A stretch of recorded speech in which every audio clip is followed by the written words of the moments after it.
네, 이 시간 하나님 앞에 감사함으로 나가도록 하겠습니다.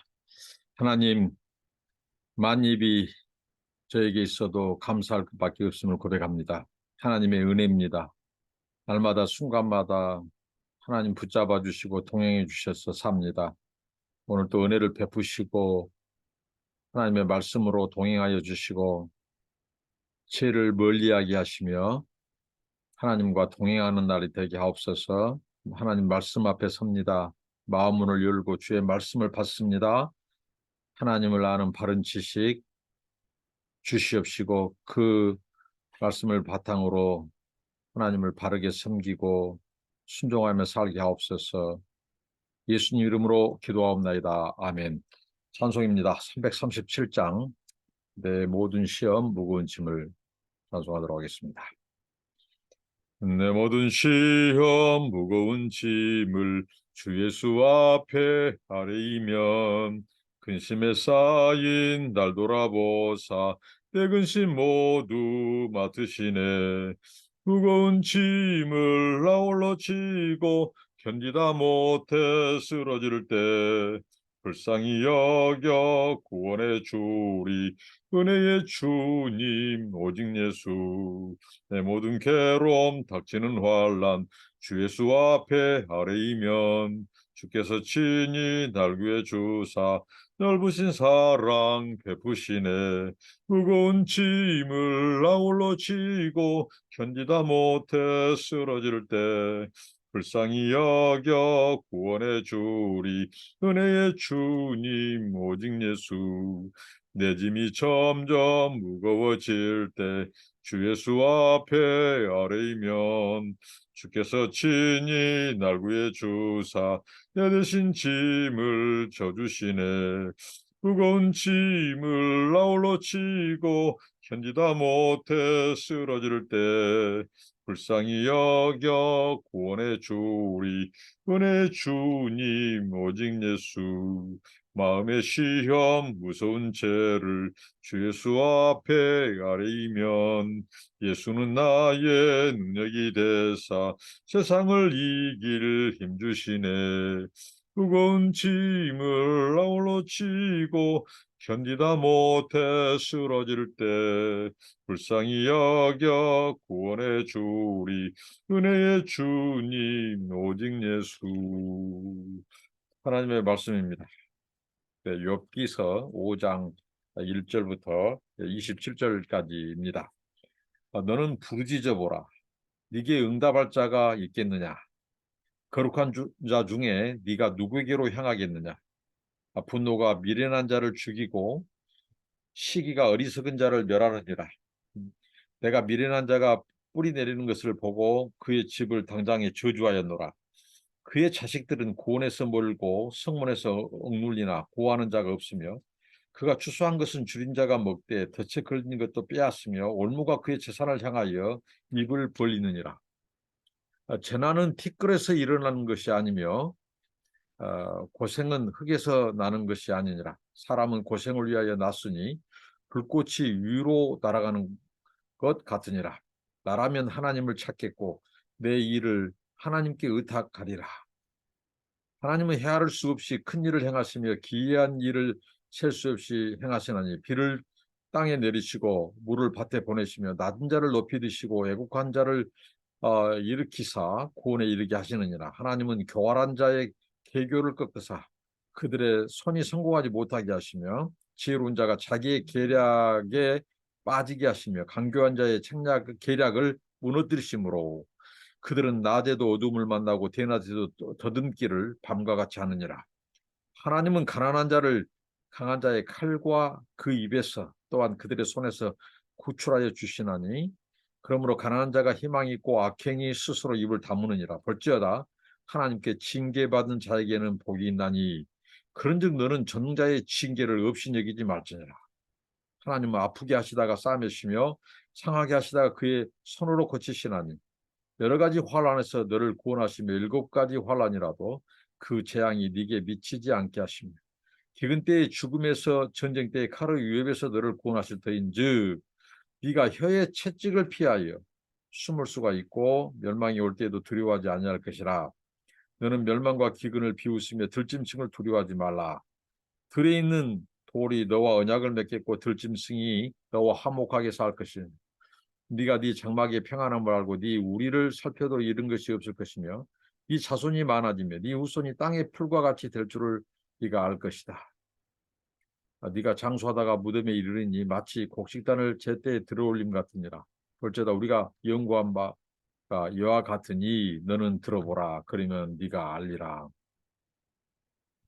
에, 욥기서를 읽다 보면, 근데 욥기서를 읽다 보면 좀 이렇게 좀 혼돈이 야기될 수 있는 네, 그런 부분들이 있죠.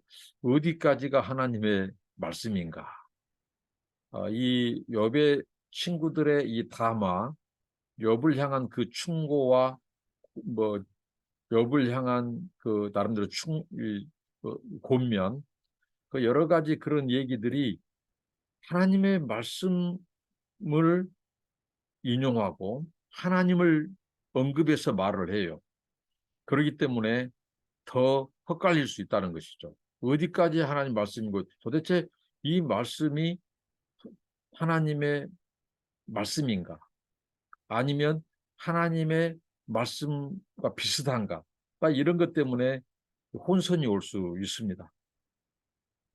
그러니까 우리가 이 욥기를 읽으면서 이 성경적인 또 신학적인 이런 부분에 있어서 이 관점에서 또 성경적인 이 세계관에 가치관에 이 관점에서 이 친구들의 이 담화를 예, 예, 어디까지 하나님의 말씀이고 어디까지 하나님 말씀을 부분 이용하는가 또 왜곡시켜 이용하는가 이것을 우리는 살피고 분별해야 된다는 거죠.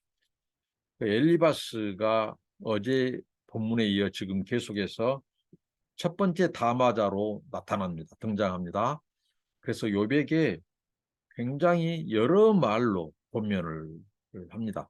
지금 어떻게 보면 따지고 보면 욥에게 무슨 뭐 많은 말, 뭐 장황스러운 말, 심지어는 하나님의 말씀이라도 지금 욥은 굉장히 환난을 당한 사람이에요. 그것도 굉장히 신비한 어떻게 보면 억울할 수 있는 이 고난을 겪은 사람이에요. 그런데 이 욥에게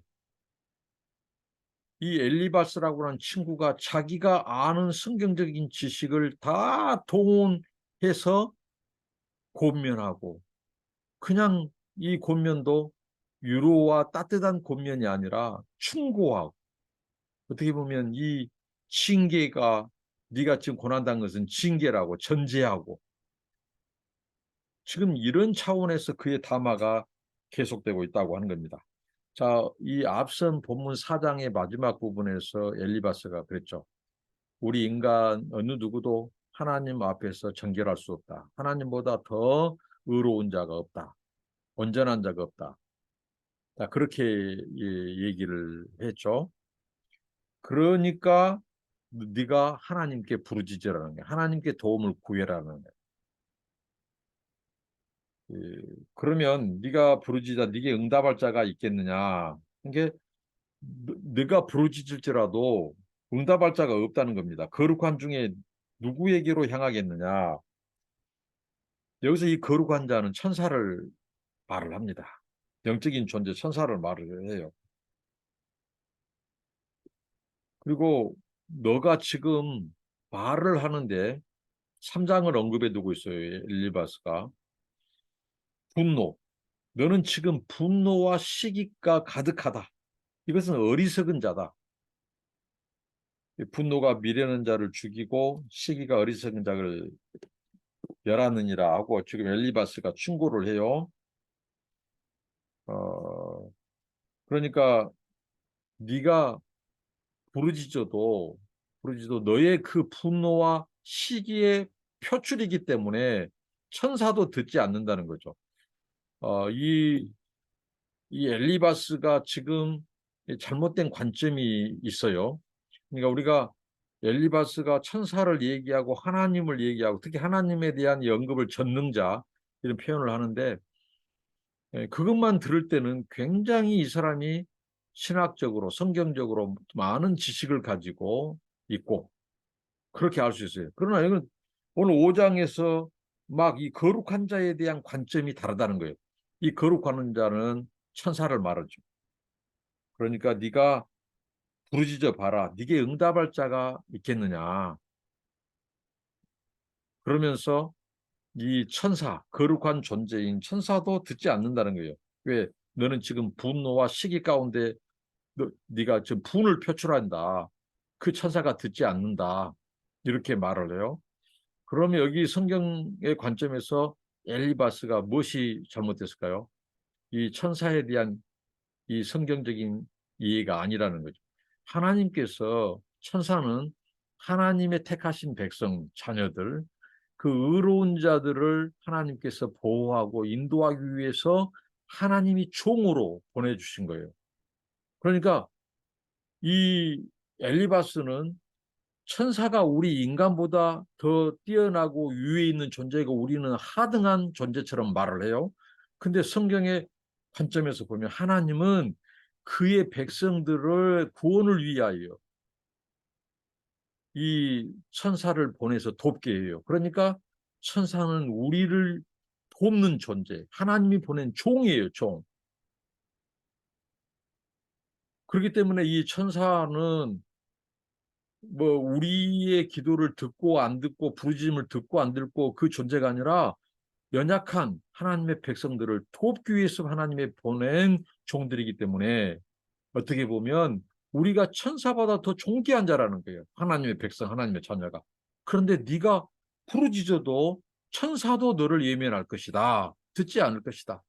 그러니까 얄팍한 성경 지식 가지고 어떻게 보면 선무당이 사람 잡는 것처럼 엘리바스가 자기가 이해한 천사관, 천사론을 가지고 자기 주장을 펼치는데 천사를 애곡되게 인용하고 있다고 하는 거예요. 이게 문제인 겁니다. 그러니까 우리가 하나님의 말씀을 인용하고 하나님의 말씀으로 고면할 때 이게 과연 하나님의 말씀에서 근거한 것인가? 아니면 하나님의 말씀과 비슷한 얘기를 내가 지금 하고 있는가? 성경은 A라고 말하는데 나는 지금 B라고 말하지 않는가? 그러니까 하나님의 말씀에 대한 바른 지식, 하나님에 대한 바른 관점을 가지고 권면도 하고 얘기도 해야 돼요. 그런데 엘리바스는 그렇지 않습니다. 자기의 주장, 자기의 관점, 그러면서 자기가 어제 꿈에서 하나님이 나에게 계시했다는 등 그렇게 영적인 신비한 체험 같은 것을 얘기해요.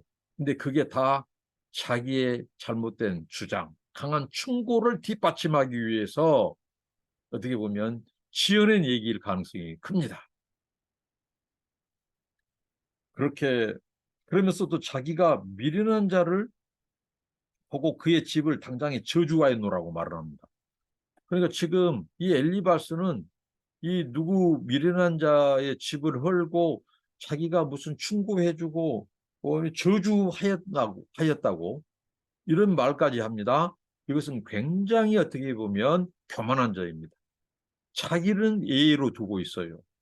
그러니까 항상 우리가 얘기할 때 자기를 포함해서 우리가 얼마나 하나님 앞에 연약하고 죄인인지 부족한지를 얘기할 때 그게 성경의 가르침에 빗나가지 않아요. 그러나 엘리바스는 항상 자기는 의롭고 자기는 옳고 자기는 성경의 바른 관점이고 하나님이 자신을 인정하고 영적인 체험을 하고 그래서 이 엘리바스의 관점은 항상 충고예요. 항상 다른 사람을 가르치려고 한다는 거예요.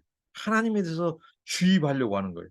그런데 그것도 바른 성경적인 지식에 바탕한다면 되지만 바른 말도 있어요. 옳은 말도 있어요. 그러나 많은 부분에서 이 애곡된 자기의 관점을 섞어버린 이게 엘리바스의 문제로 우리는 알 수 있습니다. 그리고 쭉 이제 넘어가면요. 그래서 이제 이 엘리바스가 네가 분노와 어떻게 보면 이 분노와 시기를 가지고 예? 하나님을 이렇게 부르짖어야 되는데 그 분노와 시기로 부르짖으니까 너에게 천사도 응답하지 않는다. 그렇게 합니다. 그리고 이 재난, 이 욥의 재난이 그리고 여기 보면요. 4절에 보면 그의 자식들은 고원에서 멀고 성문에서 억눌리나 구원한 자가 없으며 지금 어떻게 보면 욥이 10명의 아들을 한순간에 잃어버렸어요. 그런데 자식을 잃은 극도의 슬픔을 가진 그 아버지 앞에서 할 얘기가 아니에요. 그 자식들이 고원에서 멀고 성문에서 억눌리나 구원한 자가 없다. 그러니까 마치 이 어리석은 자 아버지 때문에 자식들도 죽은 것처럼 얘기하고 있는 거예요. 이건 굉장히 잠언의 말씀에 의하면 아픈 사람에게 초를 치는 식초를 부어버리는 그리고 거기에다가 소금을 뿌려버리는 얼마나 우리 지방 말로 씨롭겠습니까? 얼마나 살을 예는 듯이 아프겠습니까? 지금 엘리바스가 충고한답시고 하는데 정죄예요, 정죄 이것은. 그러면서 추수한 것은 줄인 자가 먹되 덫에 걸린 것은 빼앗으며 올무가 그의 재산을 향하여 입을 벌리니라. 지금 욥은 재산을 다 잃어버렸어요, 하루아침에. 그런데 이 엘리바스는 네가 어리석은 자고 죄이고 죄인이고 분노와 시기에 불타서 네가 네 억울함을 호소하고 그러니까 네가 어떻게 보면 네 자식도 어떻게 보면 죽고 재산도 빼앗긴 거 아니냐 이런 뉘앙스로 얘기한다는 거예요. 얼마나 욥의 그 위로가 필요한 친구에게 지금 못할 소리를 하고 있는 거예요. 이게 바로 복음이 아닌 율법주의적인 관점입니다. 율법주의는 정죄하는 거예요. 이 욥이 어떤 상황이고 어떤 상황에서 고난이 시작됐는가를 알려고 하지 않는 거예요. 그래서 성경은 말하자면 잠언에서 그 상황을 알기 전에는 먼저 말하지 말라고. 그건 어리석은 자다고. 지혜롭지 못하다고 말하죠.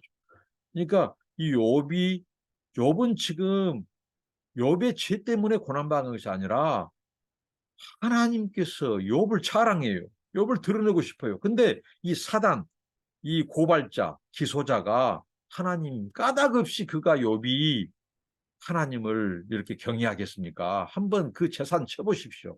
그 가족들을 죽여보십시오. 욥이 당장 하나님 저주할 걸요 하는 거예요. 그러니까 지금 엘리바스는 상당히 이 고발자, 이 사단과 똑같이 되고 있는 거예요. 그것이 사단의 관점이에요. 고발자의 관점이에요. 하나님의 관점, 성경의 관점이 아니라는 거예요. 그러니까 고난당한 자, 그들에게 하나님께서 뭐라고 했죠? 위로해 주라고 그랬어요. 우는 자와 함께 울으라고 그랬어요. 근데 우는 자와 함께 울기는커녕 더 울리는 거예요. 더 아프게 하는 거예요. 그 상처에 초를 붓고 그 상처에 이 소금을 뿌려버린 것입니다. 그러니까 이 엘리바스가 바른 말들을 한 것처럼 보이나 이것은 적용의 문제에 잘못된 겁니다. 하나님의 말씀, 아무리 많은 말씀을 알고 지식을 동원해서 고면하고 해도 그 적용이 잘못되면 그것은 독이 되는 거예요. 하나님의 말씀이 아니에요. 그것은 자기의 이 비수, 남을 정죄하는 도구로 하나님의 말씀을 내고 가는 겁니다. 그러니까 하나님의 말씀은 살리기도 하지만 이렇게 잘못 찌르면 사람을 죽이는 겁니다. 지금 이 엘리바스가 이런 그 잘못된 왜곡된 이 충고자의 모습을 보여주고 있는 거예요. 그래서 나라면 8절부터 보면 네가 하나님을 찾아라. 나라면 하나님을 찾겠다. 그리고 내 일을 하나님께 의탁하리라. 그러니까 굉장히 자기는 하나님을 찾는 사람, 찾아온 사람처럼 말하고 역으로 욥 너는 하나님을 찾지 않고 네 억울함만 그것도 분노 가득해서 네가 넋두리만 쏟아내고 있구나 하고 욥을 정죄하는 거예요. 그렇게 욥을 비수처럼 그 말로 상처를 더 주는 거죠 지금. 그리고 하나님이 누구냐 하고 자기가 아는 하나님의 지식을 또 나열을 하네요. 엘리바스가 9절부터 보면 하나님은 큰 일을 행한다. 능력이 많아. 기이한 일을 셀 수 없이 행한다. 이게 다 맞는 말입니다. 그렇죠. 하나님은 능력이 하나님이죠. 그리고 하나님은 비를 땅에 내린다. 다 기후를 주관하고 날씨를 주관하고 그다음에 낮은 자를 높이 들고 애고간 자를 일으킨다. 그들을 구원에 이르게 한다. 맞죠? 하나님은 그런 하나님이에요.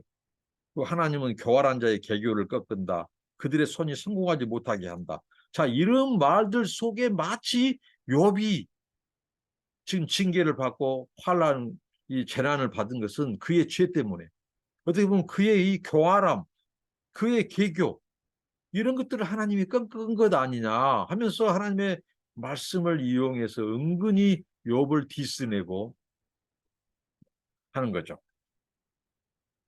그리고 이 하나님은 가난한 자를 또 칼과 전쟁에서 건져주시지 않느냐. 그런데 너는 그 능력의 하나님의 흔하디 흔한 그 도움과 그 보호 하나 너는 받지 못하고 지금 네가 이렇게 큰 재앙을 만났으니 다 너가 너의 죄 때문이다 이거죠.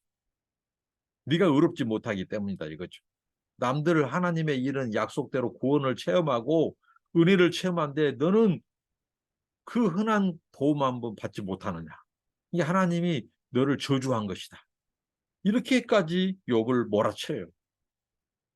은근히 하나님의 말씀을 인용해서 하나님을 찾으라고 고민한 것 같지만 욥을 아프게 한다는 거예요. 정죄한다는 거예요. 욥은 하나님이 드러내고 자랑하고 싶은 거기에서 고발자가 하나님과의 천상의 의전회의로 욥을 이제 치게 되는 하나님이 내어주죠. 거기까지 허용하죠. 주권이. 그래서 시작된 고난이에요. 하나님이 인정하는 거예요. 근데 욥이 마치 하나님을 찾지 않는 그래서 이 악인처럼 어리석은 자처럼 몰아세우는 이 엘리바스가 굉장히 잔인합니다. 그러니까 우리가 남을 권면하고 유로할 때 잘못하면 잔인한 비수의 말을 할 수 있어요. 오히려 더 상처를 내고 죽일 수도 있다는 거예요. 우리의 입이 칼이 되어서 말이 그러니까 혀를 잘 다스려야 합니다. 그러면서 이제 17절부터 마지막 절까지는 바로 이 엘리바스가 뭐라고 합니까? 네가 지금 재앙이 당하고 있는데 이 재앙은 너의 그 잘못된 것을 교정해 줄 수 있는 도구다. 그러니까 네가 하나님의 은혜를 더 구해라. 그러면서 마지막에 27절에 어떤 말을 하냐면요. 볼지어다 우리가 연구한 바와 같이 이와 같으니 너는 들어보라. 그러면 네가 알리라. 우리가 연구한 바와 같이. 그러니까 결국은 이 엘리바스가 자기 확신, 자기의 지식을 가지고 얘기하는 거예요. 하나님의 말씀은 단지 인용에 불과하고 자기의 확신, 자기가 연구한 바를 가지고 지금 어떻게 보면 주입시키는 거예요. 그러니까 엘리바스의 이 담화가 얼마나 이 잘못 하나님의 말씀을 인용하고 애곡한지 그리고 잘못 하나님의 말씀을 적용한다는 거예요. 바르게 그러니까 하나님은 재앙을 내리더라도 사랑을 기초로 하나님이 재앙을 내리죠. 근데 욥이 지금 하나님의 진노와 재앙 죄 때문에 잘못 때문에 욥이 당한 환란이 아니에요. 근데 이 상황을 알지도 못하고 그는 정죄부터 하는 판단부터 하는 그리고 그 입술로 상처를 내고 욥을 죽이는 더 아프게 하는 그 화평의 도구 유로자가 아니라 오히려 더 형제를 더 가슴 아프게 하는 어떻게 보면 악의 도구. 그러니까 고발자와 그 기소자, 그 사단으로 언급되는 그의 논리와 똑같아요. 인과응보죠. 까닭 없이 하나님을 경외하겠습니까? 그래서 한번 글을 한번 치시면 그가 하나님을 저주한다고 하는 것처럼 이 엘리바스의 관점도 그와 똑같아요. 지금 욥은 바로 이 죄를 져서 징계를 먹고 있다. 환난을 당한 것이다. 하나님께 버림받은 것이다. 너는 지금 버림받은 것이라고 이렇게 혹독한 비판과 어떻게 보면 정죄를 합니다. 오늘 말씀을 통해서 우리가 이 엘리바스와 같은 친구가 되어서는 안 되겠다. 형제의 아픔에 신정으로 귀를 기울여주고 그가 무엇 때문에 이 고난을 당하고 있는지 함께 울어주고 함께 손잡아주고 그리고 기다려주고 그의 상처가 아물 때까지 기다려주고 내가 말하려고 하지 말고 그의 탄식을 들어주고 근데 완전히 엘리바스는 거꾸로입니다. 우리가 정말 화평의 도구 유로자로서 정말 하나님의 마음을 전하는 그런 메신저 그런 친구 그런 신앙인 따뜻한 신앙인이 되기를 바랍니다. 기도합니다. 하나님 감사합니다. 엘리바스를 닮지 않게 하여 주시고 우리 예수님이 상처받은 자들을 대하시는 그 모습을 닮게 하옵소서. 예수님 이름으로 기도합니다. 아멘. 감사합니다. 축복합니다.